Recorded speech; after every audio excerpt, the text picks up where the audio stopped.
पंजाब का जिक्र। अब बात पंजाब की, क्योंकि आज ही पंजाब के 13 सीटों पर चुनाव हुए, मतदान हुआ। पंजाब में बीजेपी को 2 से 4 सीट मिलती हुई दिखाई दे रही है। पंजाब में कांग्रेस को 7 से 9 सीट मिलती हुई दिखाई दे रही है। जबकि बात करें आपको लेकर, तो आपको पंजाब में 0 से 2 सीट मिलती हुई दिखाई दे रही है। और एक बार नरेश जी का रुख कर लेते हैं। अकाली दल में खाते में जा रही है 2 से 3 सीट। नरेश जी, पंजाब से जो है वो संतुष्ट करने वाली खबर शायद बीजेपी के लिए नहीं है, क्योंकि यहाँ पर 2 से 4 सीट मिलती हुई दिखाई दे रही है। सचिन, असल में कहानी यहाँ रिवर्स थोड़ा है। हाँ। ये बीजेपी के लिए अच्छे संकेत है, क्योंकि बीजेपी वहां पर अकाली दल के साथ थी, और अकाली दल से अगर हट के भी है तो 2-4 सीटें अगर आ रही हैं तो ये जो मुझे लगता है प्रधानमंत्री जी जो वहां पर रैलियां किए थे उसका असर है।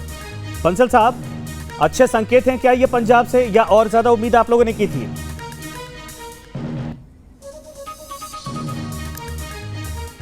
निश्चित रूप से हमने कभी भी 3 सीट से ज्यादा पंजाब में लड़ी नहीं। हाँ। और अब अकाली दल के साथ मिलकर लड़ते थे। हाँ। पिछले चुनाव में भी उनके साथ मिलकर लड़े थे तो हमारी 2 सीटें आई थी। इस बार हम उम्मीद कर रहे हैं कि हमारी 6 से ज्यादा सीटें वहां पर आएंगी। बाकी 4 तारीख को देखते हैं क्या होता है। तो क्या अलायंस हो सकता है कि ये अगर अकाली दल साथ में आती तो आप लोग यहां से भी नंबर को और बड़ा कर सकते हैं, या फिर अभी आपको उम्मीद है कि अकेले भी यहां पर ग्राउंड तैयार हो रहा है?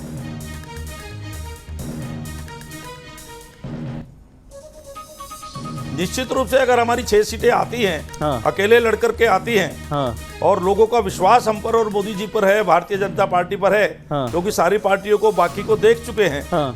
हम अकेले लड़कर के आ रहे हैं, तो भविष्य पंजाब में भारतीय जनता पार्टी का फ्यूचर ब्राइट आप लोग देख रहे हैं। ठीक है, अकाली दल से क्या गठबंधन होगा सर आपका आने वाले वक्त में? क्योंकि अकाली दल ने तो पहले क्लियर कर दिया कि नहीं, आने वाले वक्त में ऐसा कुछ भी नहीं होगा। तो क्या आपकी तरफ से कोई एक पॉजिटिव साइन देने की कोशिश की किसानों वाले जाएगी? मसले पर भी सचिन ये कॉन्फ्लिक्ट पैदा हुआ था, तभी हरसिमरत कौर ने मंत्रालय छोड़ा था।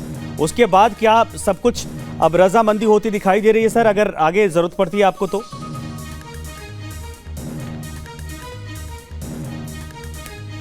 ये आज की तारीख में काल्पनिक प्रश्न है। अच्छा ठीक है, चलिए इंतजार करेंगे कि अगर आने वाले वक्त में साथ आते हैं तो आप लोग स्वीकार करते हैं कि नहीं करते हैं। हाँ, लेकिन सचिन यहाँ पर एक और अगर चर्चा की जाए तो आम आदमी पार्टी के लिए झटका है। बिल्कुल। असल में आम आदमी पार्टी पंजाब को लेकर उसको उम्मीद थी कि यहाँ पर बड़े मार्जिन हो सकते हैं, यानी सीटें यहाँ से उसकी लोकसभा में बढ़ सकती हैं।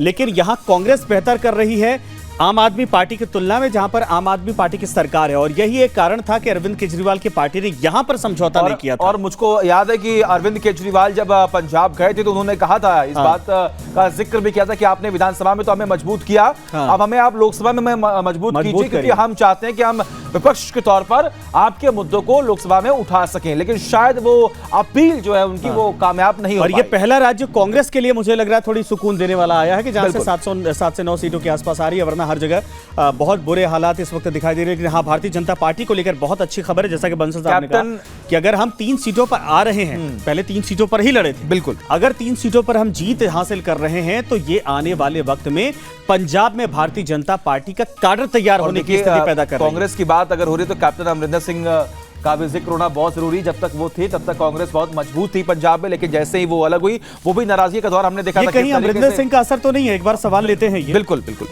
बंसल साहब, कैप्टन साहब को लाने का ही असर तो ये तो नहीं है कि आखिर ये जो 2-3 सीटें इस वक्त आपकी, या फिर वोट बैंक वोट प्रतिशत बढ़ता दिखाई दे रहा है? कैप्टन साहब हैं, जाखड़ साहब हैं, सारे लोग तो आ गए आपके पास। जो हमारी पार्टी में उस सबका सहयोग होता है। हाँ। जन जन का सहयोग होता है। हमारे प्रधानमंत्री जी की छवि और भारतीय जनता पार्टी के एक ईमानदार राजनीतिक दल की छवि, ये दोनों मिलकर के पंजाब में भी हमारी ताकत को बढ़ा रहे हैं।